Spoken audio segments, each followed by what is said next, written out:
When you think about human history, what comes to mind? Probably empires, great leaders, big ideas. But running underneath all of that, there's another story, one that's arguably even more fundamental. And that's the story of technology. It's a straight line from the first sharpened rock to the device you're watching this on right now. The story of us is, and always has been, the story of the tools we create. So let's start with a question. What on earth could a million-year-old stone axe and your smartphone possibly have in common? On the surface, absolutely nothing, right? But they're really just two different points on the very same journey, humanity's long, unstoppable quest to solve problems and bend the world to our will. All right, before we dive in, let's just make sure we're on the same page. When I say technology, I'm not just talking about circuits and software. The actual definition is way bigger than that. It's any time we apply knowledge to hit a practical goal in a way we can do over and over again. Seriously, a recipe for bread? That's technology. A method for farming? Technology. It's the how-to that lets us build everything else. Okay, so our journey starts way, way back. For almost all of human history, like 99% of it, the pace of change was just incredibly slow. It's a timescale that's almost impossible to wrap your head around. But these first tiny steps were the foundation for everything that was about to come. Just look at this timeline.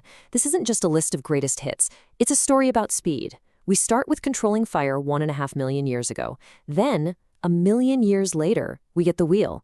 The gap is enormous. But then things start to pick up. The printing press in the 15th century changes how information spreads. Then, just a few hundred years after that, bam, the steam engine kicks off the Industrial Revolution. You see what's happening? The time between game-changing inventions just keeps shrinking. Every invention makes the next one happen faster. Every single one of those was a huge deal. But then, right in the middle of the 20th century, something physically tiny showed up that would unleash a revolution bigger than all the others combined. The year is 1947. The world's still piecing itself back together after the war.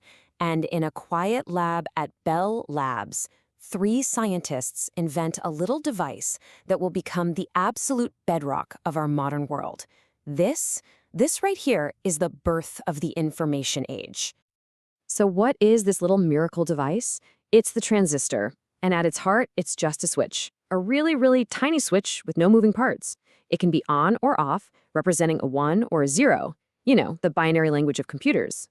The invention of the transistor meant we could finally take those computers that filled entire rooms and shrink them down to fit on a desk and eventually right into your pocket. But the transistor didn't just make our gadgets smaller. It kicked off this incredible chain reaction, like a set of digital dominoes falling one after another, leading directly to the hyper-connected world we all live in today.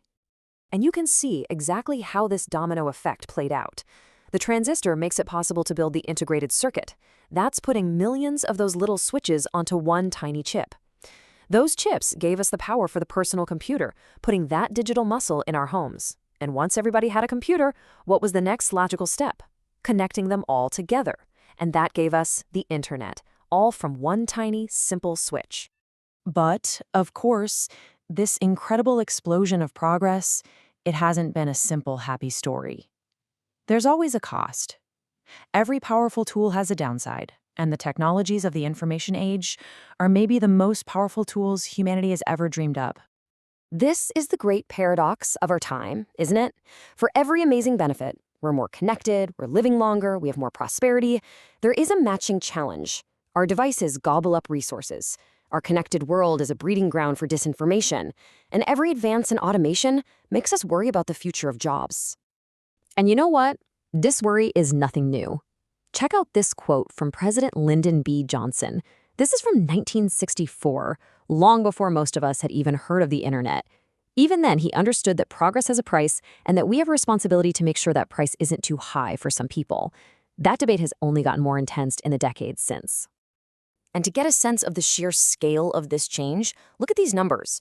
A 2020 report from the World Economic Forum predicted AI would get rid of 85 million jobs by 2025.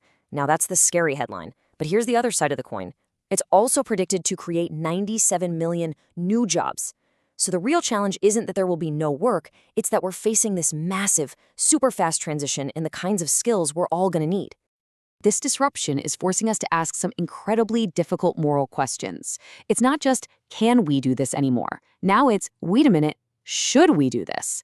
This has literally created brand new fields of study. We have bioethicists debating what happens when we can edit our own genes. We have computer ethicists fighting the biases that get baked into our algorithms. And we have AI ethicists trying to figure out what it means to create something that might one day be smarter than us. So we've gone from stone tools to supercomputers in what feels like the blink of an eye.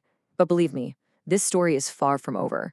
There's a whole new wave of technologies just now appearing on the horizon, and each one has the potential to completely rewrite what it means to be human. Again. And the revolutions that are coming are, if anything, even more profound. We're not just changing the world around us anymore. With genetics, we're gaining control over our own biology. With nanotechnology, we're learning to build things one atom at a time. And with AI, well, we could be creating a new kind of intelligence altogether. Any one of these would be world-changing, but they're all happening at the same time. Which brings us to the final and maybe the most important question. For pretty much all of human history, technology was a tool, something we held in our hands. We were in charge. But as it gets more and more powerful and accelerates faster and faster, you have to wonder if that relationship is changing.